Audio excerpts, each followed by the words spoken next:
Le 17 décembre 2023. Voici une date qui va me marquer pour tout le restant de ma vie. Le 17 décembre 2023, c'est la date à laquelle j'ai débuté mon voyage vers Cracovie, une ville de Pologne qui m'a toujours, par son histoire et son passé, intriguée et marquée.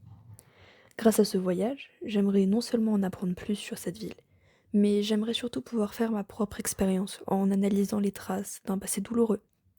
Ce voyage va aussi me permettre d'évoluer dans mes projets.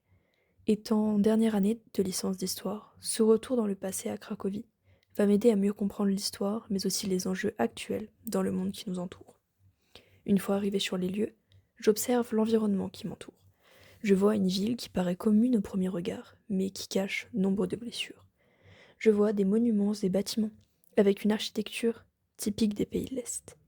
Je vois véritablement une ville qui, au centre, s'est reconstruite après la destruction de ses patrimoines. Je cherche tout d'abord à comprendre l'histoire la plus lointaine de cette ville, avec son château couleur rouge et son légendaire dragon Krak. Pour comprendre son passé le plus proche, il faut d'abord comprendre le plus lointain. Les ruelles s'affirment par l'omniprésence des teintes rouges que l'on retrouve par exemple sur les façades. Je cherche donc à trouver toutes les significations que peuvent avoir cette couleur, tout au long de mon voyage. En m'aventurant de plus en plus dans la ville, en marchant sur les routes pavées qui sillonnent cette même ville, j'ai le sentiment de retracer une histoire qui a marqué le monde entier. Lorsque je déambule la nuit, je vois des illuminations à l'approche des fêtes de Noël. Je vois donc une Cracovie complètement différente, avec ces quelques lumières qui peuvent redonner le sourire lorsque l'on repense aux événements qui, quelques années auparavant, ont eu lieu dans ces mêmes rues. Mon premier jour à découvrir cette ville m'a donc permis de comprendre comment les habitants de Cracovie ont évolué depuis la Seconde Guerre mondiale, de voir que la ville s'est relevée et n'a pas entièrement laissé le passé douloureux l'envahir. En revanche, elle ne cherche pas complètement à le supprimer, ce qui m'a permis de véritablement mieux comprendre son passé, que l'on peut nous apprendre à l'école, mais pour moi, le voir et le comprendre de mes propres yeux a un tout autre impact. Les quartiers de Podgoujet et Kazimierz sont mes réels premiers pas vers l'apprentissage de l'histoire. C'est là que j'ai vu les premières traces, c'est là que j'ai traversé le pont qui séparait les deux quartiers. À ce moment même, nous sommes obligés de ressentir comme un sentiment amer, lorsque l'on retrace les pas de milliers de personnes ayant subi ce passé. Les rues sont comme un mélange entre une société qui se reconstruit et des mémoires du passé qui veulent persister, qui veulent continuer à éduquer le monde sur les faits passés. Puis voilà le moment où je découvre le camp de travail de Plachov. Ce lieu ne peut être commémoré qu'en connaissant l'histoire de celui-ci. Sans une certaine connaissance, cet ancien camp pourrait être confondu avec une simple aire naturelle. Plus l'on s'enfonce dans le camp, plus l'on remarque des éléments qui me rappellent son histoire. Les traces du tournage du film La liste de Schindler m'a fait ressurgir immédiatement à l'esprit des images du film. À ce moment-là, ce n'était plus un simple espace vert.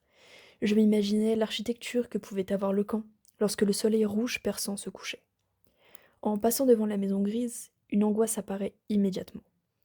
C'est là que je me rends compte que la ville de Cracovie et la Pologne en général regorgent toujours de nombreuses blessures du passé qui ne sont pas près de s'effacer. Arrive le moment tant attendu et redouté à la fois. Le moment où la mémoire des 6 millions de morts en Pologne durant la Seconde Guerre mondiale va ressurgir.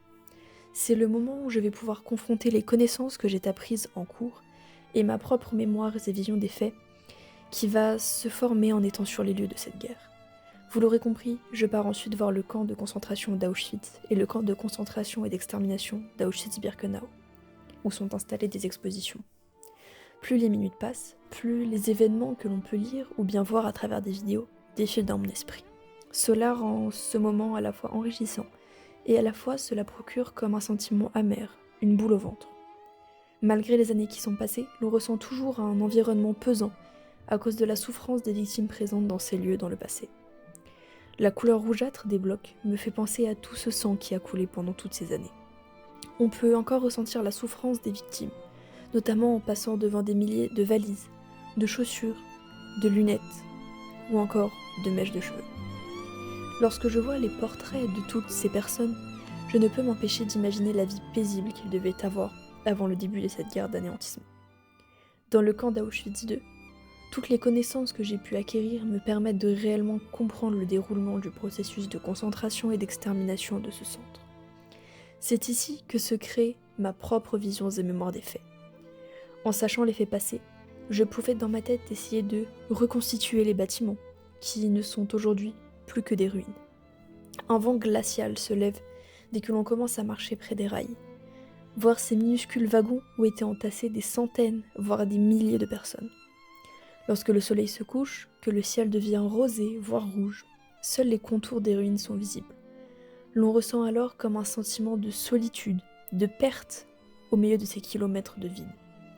Ce vide n'est qu'extérieur, puisque ces bâtiments sont en réalité remplis de souffrances qui pèsent très lourd dans le passé. Aujourd'hui, le centre de Cracovie s'est bien reconstruit. Cela amène des touristes qui ne savent pas tous dans quel lieu est-ce qu'ils se trouvent pour passer leurs vacances. Un grand marché de Noël est même présent dans la ville pour pouvoir ramener un souvenir du château et de la statue du dragon Krak. Au milieu de la ville, dans les endroits les plus fréquentés, aucune trace du passé n'est encore visible. L'on retrouve uniquement des architectures locales, des restaurants ou encore des boutiques souvenirs. Avec cela, Cracovie a comme deux visages, deux faces, en fonction des endroits dans lesquels on se trouve.